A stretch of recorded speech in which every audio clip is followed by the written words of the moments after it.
मिली के बालों ने मुझे इस कदर से परेशान कर दिया, मैं बता नहीं सकती क्या हाल हो रहा है। घर के जहाँ देखती हूँ वहीं मिली के बाल, जहाँ देखती हूँ वहीं मिली के बाल। पायदानों को तो ऐसा हाल है कि फंसे हुए हैं सारे बाल।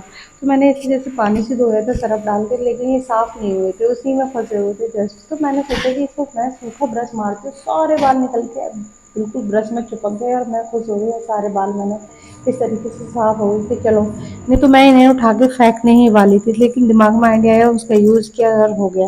इधर से कूहू भी रोने लगी थी, फिर मैंने उसको चुप किया। फिर मैंने सोचा कि जल्दी से सो जाएगी तो फिर मैं उसको सुला के जल्दी से फिर अपना काम कर लूँगी, क्योंकि बच्चों के साथ इसी तरीके से काम होता है, क्योंकि उनको बीच बीच में आके देखना पड़ता है।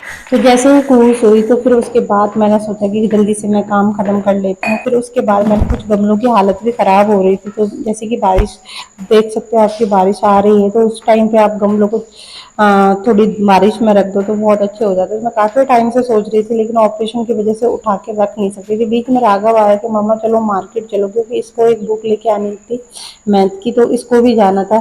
काफ़ी टाइम से ये मेरे से बोल रहा था। फिर मैंने सोचा चल चल, तो हम मम्मी बेटा निकल पड़े मार्केट की तरफ। और फिर मुझे ना थोड़ा सा जैसे घबराहट सी होती है, इस टाइप में हो रही थी कि पता नहीं मैं स्कूटी इतने टाइम बाद आफ्टर ऑपरेशन में चला पाऊंगी कि नहीं चला पाऊंगी।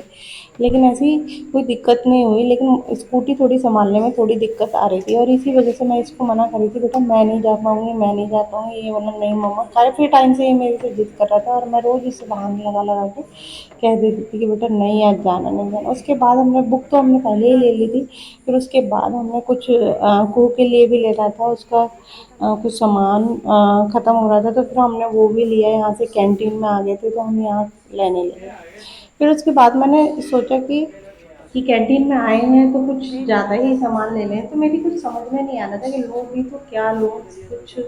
मैंने कहा आई हूँ तो इतने दिनों में तो ले लूँ कुछ ना कुछ। तो देखने लगी सामानों को कि क्या लूँ, कुछ समझ में ही नहीं आ रहा था। फिर उसके बाद मैंने ज़्यादातर चूड़ियाँ सामान लिया और कुछ थोड़ा बहुत महंगा सामान लिया। फिर हम चल दिए, तो ये जिद कर रहा था मम्मा मुझे चलानी है स्कूटी। मैंने कहा चल भाई तू भी चला, लेकिन धीरे से चलाना, क्योंकि बच्चे मान नहीं रहा है। फिर मैंने तो फाइनली हम घर आ चुके हैं सेफ बिल्कुल। डर तो लग रहा था, काफ़ी टाइम बाद गई थी, कई दिनों से सोच रही थी, बट डर के बैठ जाती थी कहीं कुछ रास्ते में प्रॉब्लम ना हो जाए रास्ते।